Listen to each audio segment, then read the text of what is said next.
Breaking now on the 4, nearly 400 inmates will be released by the state tomorrow. We're worried about prison overcrowding and dollar signs and lawsuits, and I understand we have to deal with all those issues, but at some point in time, goodness gracious, we have got to focus back on protecting the public. My name is Rebecca, and at the age of 13, I was groomed and raped by my, at that time, friend's father. Growing up, I was raised in a Baptist Christian home. I was raised to love one another and respect my elders and things like that, but I wasn't taught anything about my body, how my body's going to change. I wasn't taught sex. So when I had my first period, I thought I was dying. And when I told an adult what was happening, I was kind of just shrugged off, like, oh, well, all girls have this and we'll deal with it tomorrow. I was never explained further into why I have periods. And then even taking that moment and making it educational for me, I still didn't, like I said, I didn't know about sex. I didn't know anything in between sex.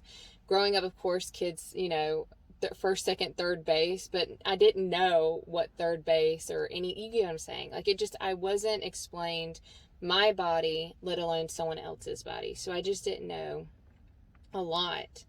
And whenever I was a teenager, I met this girl in school, and she had already had a friend. And so I was kind of third wheeling it for a while, but me and this one girl became very close fast. And I started going to her house every single night, or it would be like a couple nights in the week or the weekend. And then I would stay there a few more nights, and then I would end up staying there for weeks. So the reason for that is because I didn't have the proper supervision where I wasn't monitored on who I was with or where I was. So honestly, when I was 13, I was going and staying wherever I wanted to, however long, and I pretty much made my own schedule after school. If I wanted to go hang out with friends, I did. If I wanted to stay the night somewhere, I did. There was never any alarms rose in. There was nobody checking in to figure out where I was or where I wasn't. So, but thankfully, I was a good kid. I didn't do bad things. I didn't hang around bad people. I did good stuff, basically. And I was a very naive, young person and very gullible, very trustworthy to people around me. And because I was nice to everybody. I wasn't this bad kid or mean person. And I started, like I said, staying at my friend's house, and that's where I met my rapist. He was a 33-year-old man. He lived alone with his 2 children. And to be honest with you, it's insane how, when I look back at that, how the situation just went about, because my rapist wasn't this mean, aggressive person in the beginning. And because of his daughter, he knew a lot of my school people people I went to school with, my peers. He knew a lot of their parents, and every single person like this man, like every single person, like adults, children. He was a nice person. He was very easily manipulating, if that makes sense. It wasn't hard for him to come off as this nice guy. People looked at him and felt bad for him because he was a single dad taking care of his kids all alone, and nobody saw him as a threat. Nobody thought that he was a bad guy, myself included, and I became very safe with him. I didn't feel like I was in danger anytime. Like, my friend was well taken care of. She was happy. She wasn't abused. And so for me, being around them and their family, I didn't feel any uncertainty or anything other than just hanging out with my friend. And when the attack started happening, it didn't hit me and didn't register that I was being raped until months into the attacks. And after a few months into it, things just started getting to a point where it was becoming very apparent that I wasn't safe. And my rapist was becoming very aggressive and obsessive with me, very possessive of me. And I completely stopped going over to her house. I shut down. I started really dealing with anxiety and depression. And it got to a point where I couldn't keep living in this way because my rapist was finding ways to communicate with me even though I had cut communication off. He would still message me, call me. He would work through my friends to get to me and other individuals that we knew, people that we just knew, we both knew, mutual people. And it just got to a point where I couldn't take it anymore because it's too much. It was too much for me to take on. And I opened up to a woman I went to youth group, and there was this woman there. She was a parent to one of the children, and she was very sweet, very kind. But truthfully, I didn't tell her because me and her were super close. It's just, I had no one that I could talk to. Like, nobody. I couldn't talk to friends. There just wasn't anybody that I could say anything to.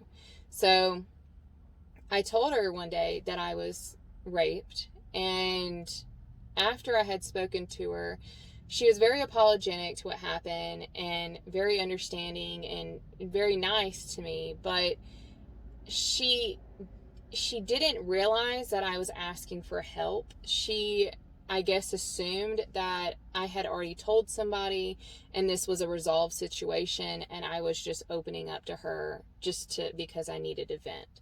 And because of that, I felt that no one cared and that it didn't matter what happened to me.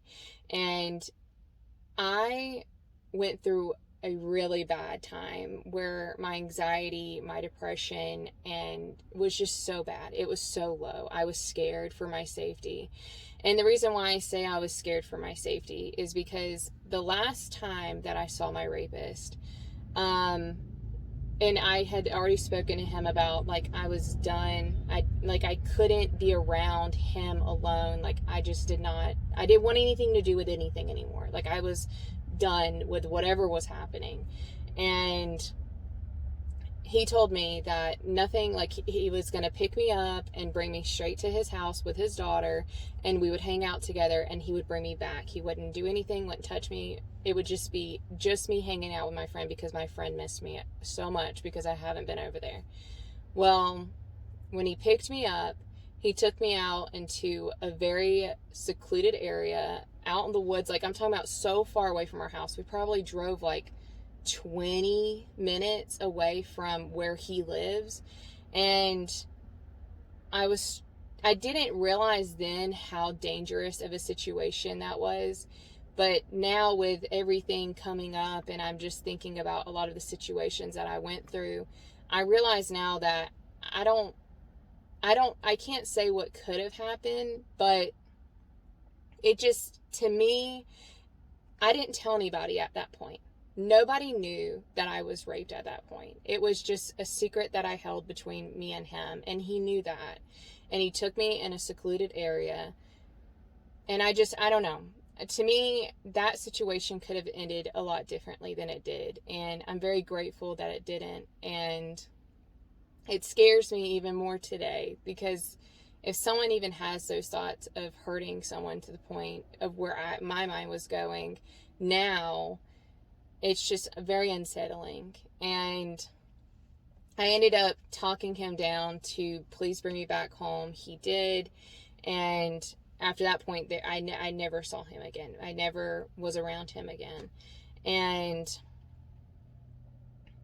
I got to the point where my depression and my anxiety and my fear was so bad that I contemplating unaliving myself.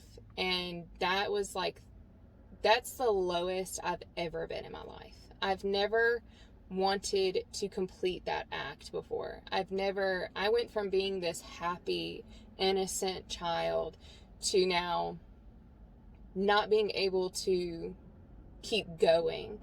So I got to the point where I had already spoken to that woman once about what happened to me, and no one else knew. So one day at church, I was just at this point where I was like, you know what? I'm just going to tell her again and pull her aside and tell her I need help. And if nothing still happens from it, no one still doesn't care, like I'm just in this alone, then I'm done. Like I'm out. And I didn't want to. I didn't want to do that. I didn't want to be done, but I was at that point. And I took her aside and I set her in a room by ourselves. And I just told her everything. And I asked her, I said, I need help. Like, I can't live longer. Like, I can't keep living like this. And so it's like, now looking back, I realized, like, when I was telling her, it just like registered to her that she was the only person that knew what happened. And she asked me, she was like, of course, does anybody else know? Like, she was also upset, I feel like, because I did reach out to her before and she didn't understand that I was asking for help until I said that I needed her to help me.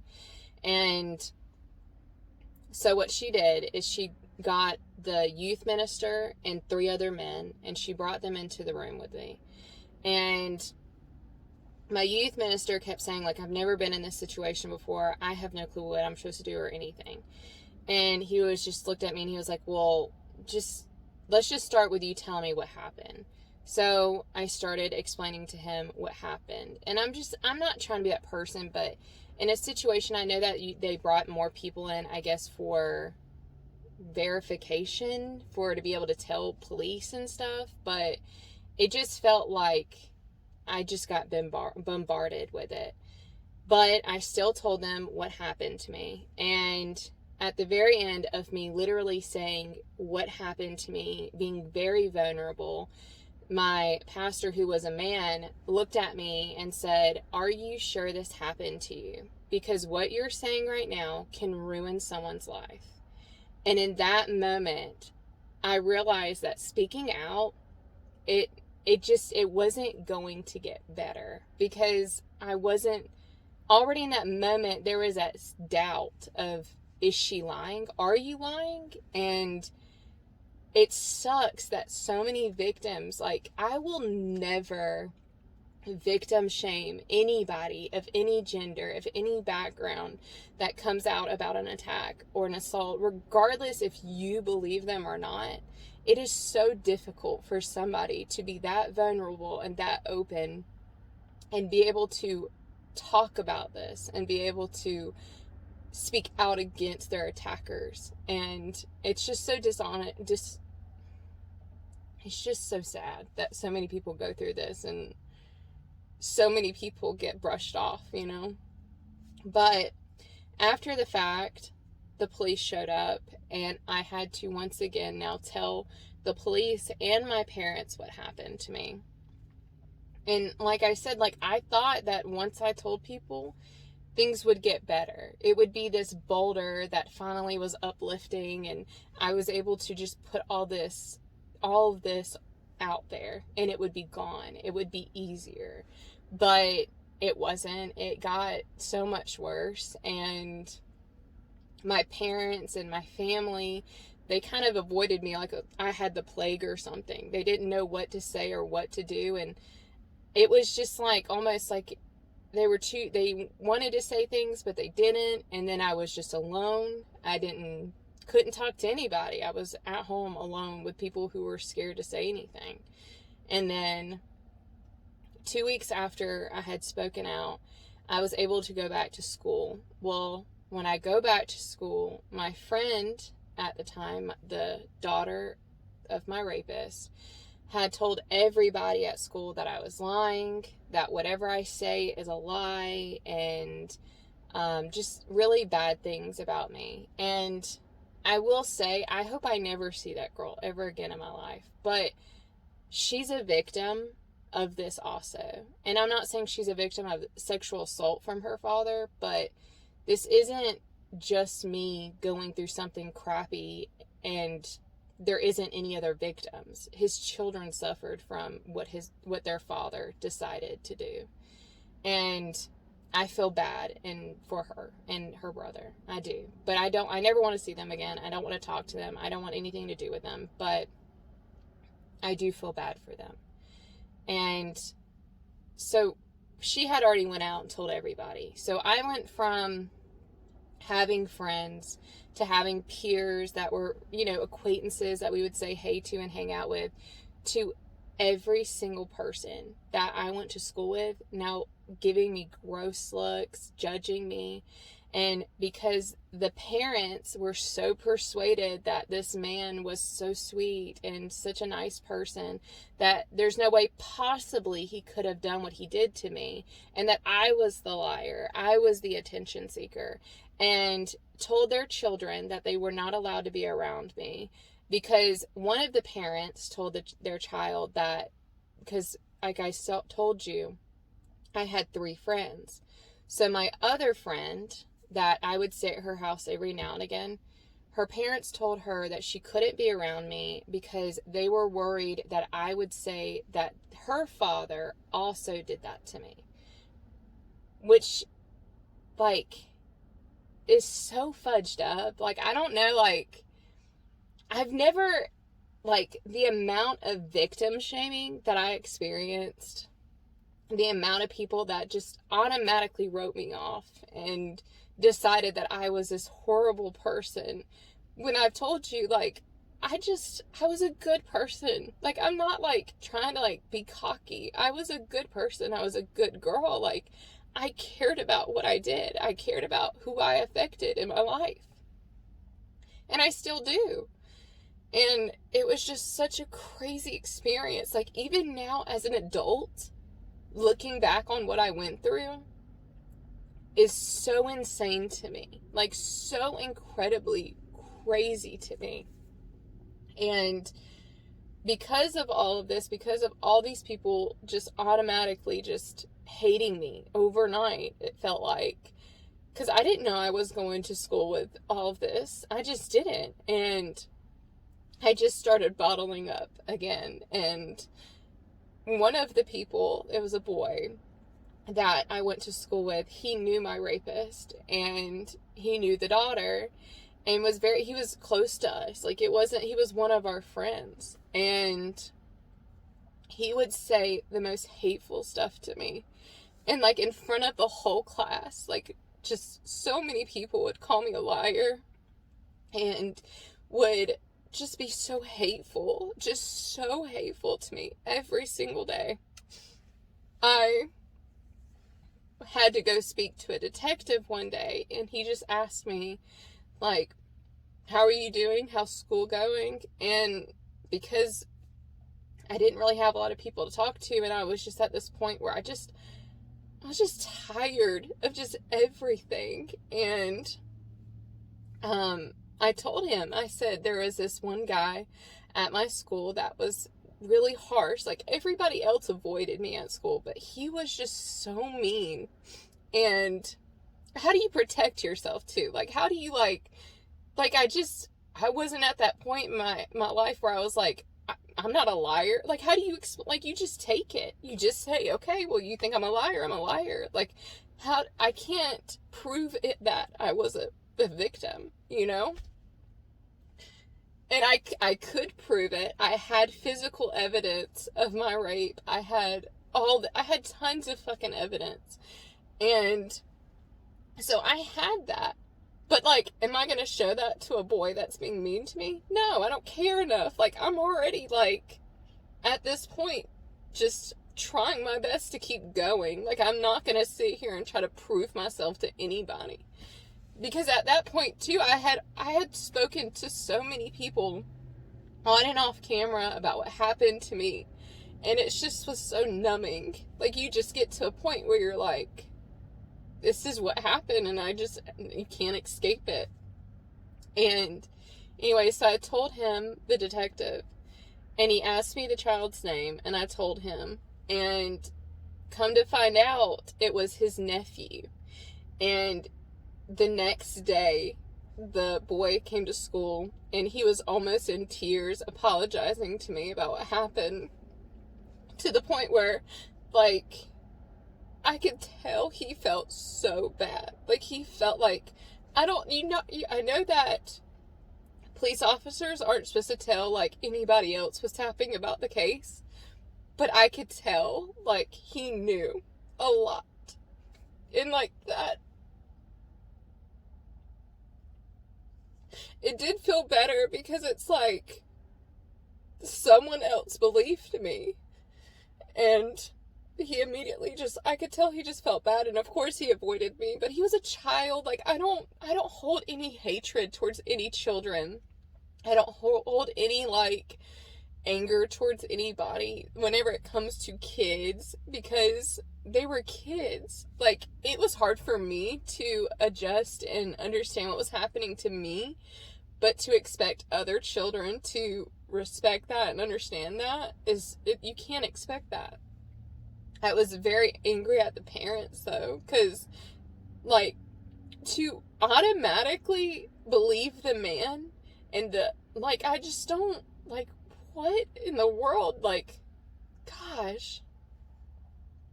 And then there was another instance. Like, there were so many times that I just, oh my gosh, like, I could literally just pour it out. But there was one time, it was after Christmas, I had a gift card. Me and my brother went to the mall together, and one of my rapist relatives saw me there. And I don't know if you've ever been to the mall after Christmas to go shopping for anything, but it is so packed. It's so busy. And she ran up to me and put her phone in my face, filming me, filming my brother, saying, he raped you, not this person, he raped you, and I'm going to get DNA evidence, which I don't even know, like, this woman was bat crazy, and just yelling at me in front of, like, this whole entire mall. Like, it was so, like, traumatizing. Like, I don't understand. Like, I get that was her family member, but really? That's how low and, like, that's my brother. If you're going to do DNA evidence, all you're going to find out is he's my brother. You freak. What do you mean? What is DNA evidence going to do in that case? Like, it's just insane to me. And when everything is just said and done, my rapist pleaded guilty. He got a lower sentence than what he could have if we went to court. And he was supposed to serve 16 years. And he was supposed to get out December of this year, 2023. And because Alabama is trying to budget their state, they decided to let out 419 inmates, including murderers, rapists, attempted murderers, back into our communities a year before their sentences are over. I wasn't given a notice that my rapist was released from prison for 9 days. I did not know my rapist was out of prison for 9 days. It's so messed up. And I thought legally they had to tell victims. So I didn't think they would do that. I didn't even know they passed a bill. I had no understanding of this. And the only thing they're doing is they're putting these ankle monitors on them. It's not house arrest. It's just a GPS, just like you have on your phone. And they're only checking in on these inmates weekly for some and monthly for others. There's no telling how long they're going to keep the monitors on. It's just a GPS. That's it. They're just monitoring where these people go. That's it. It's nothing. It's a slap on the wrist for these people who deserve to serve every single second that they got.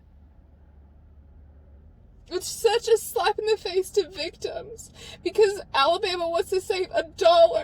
Because I don't care if you want to let out inmates who have victimless crimes. Fine.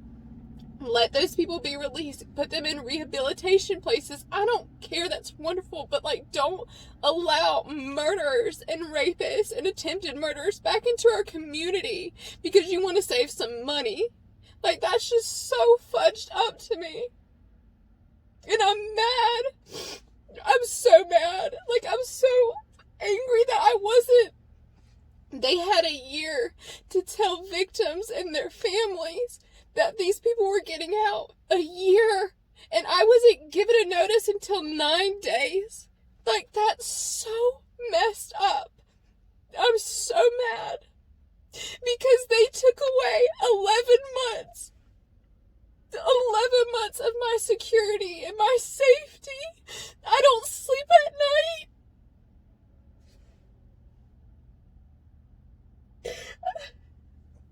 Like, how do you justify that?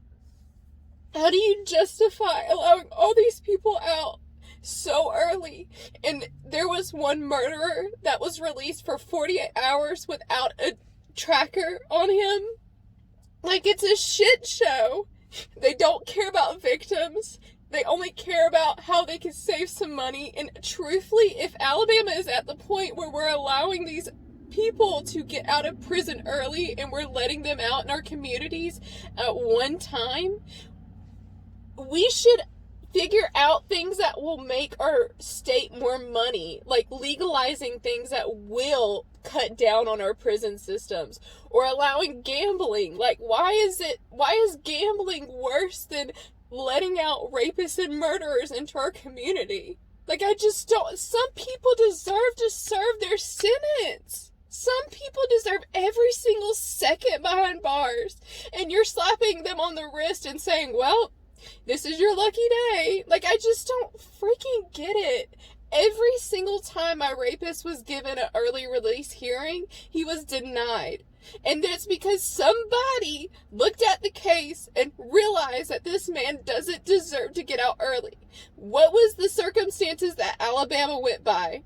What was it? Like, I would love to know. Was it because you cared about who you were letting out, or you just cared about the time? How much time these people had? You took 11 months away from me. 11! I don't care who you are or what you think about this thing, but 11 months is a long time. That is security and safety. That's reassurance that somebody is behind bars, behind these walls, these gates. Everything behind guards is put away. And I don't have that anymore. I don't have any of that. It is just fucked up. And I've been working on myself for the past 8 months. I really have. And I've been so proud of the person that I'm becoming. I'm so proud of how much I've been able to just really do better with my mental health and everything. And it's like so much of me wants to just shut off and not talk and just stick to myself. But I know if I do that, it's not going to help me. It's not going to make me a better mother. It's not going to make me a better person. And I know that because I've done it before, and I know how far it took me, and I don't want to go back to that. Because I'm better, and I'm a good person. I'm a good mom. I don't deserve what happened to me, and I don't deserve to be treated like time mattered more than a victim. Moving forward, I'm going to be taking a little bit of time offline, not long, because at the end of the day, I don't want to keep living in fear and letting my past have such an effect on who I'm going to become in my future. Every bit of me wants me to just hold everything in and not talk about it. And more than you know, making this video has helped me a lot. And I posted a video in my last video, opening up to y'all a bit and being very, just walking around my words. And the amount of support that I got from you guys has just been so encouraging and helpful. And I appreciate every single one of y'all more than y'all will ever understand. And I'm just so thankful for the support system that I have in my physical life also.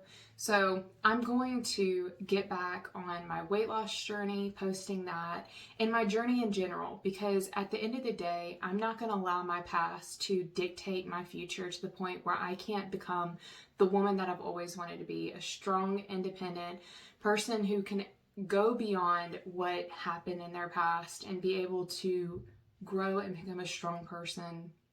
And that's what I want. I want to be somebody that I'm proud of, and I'm already proud of the person that I have become.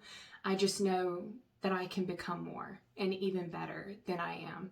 So Thank you so much for the support you guys have given me. Thank you for everything that y'all have done. At the very end of this video, I have linked 2 different numbers. If you are struggling with your mental health or if you are a victim of sexual assault, you are not alone. And I really do hope that you understand that, and that whatever you're going through, I promise you, you will get through it. And if I could give you virtual hugs and physical hugs, I would, because it is so hard sometimes going through situations, not being able to speak out with people that are around you physically. But if you have that strength and you're able to, please reach out for help if you need it. Thank you for watching today's video, and I hope y'all are having a wonderful day.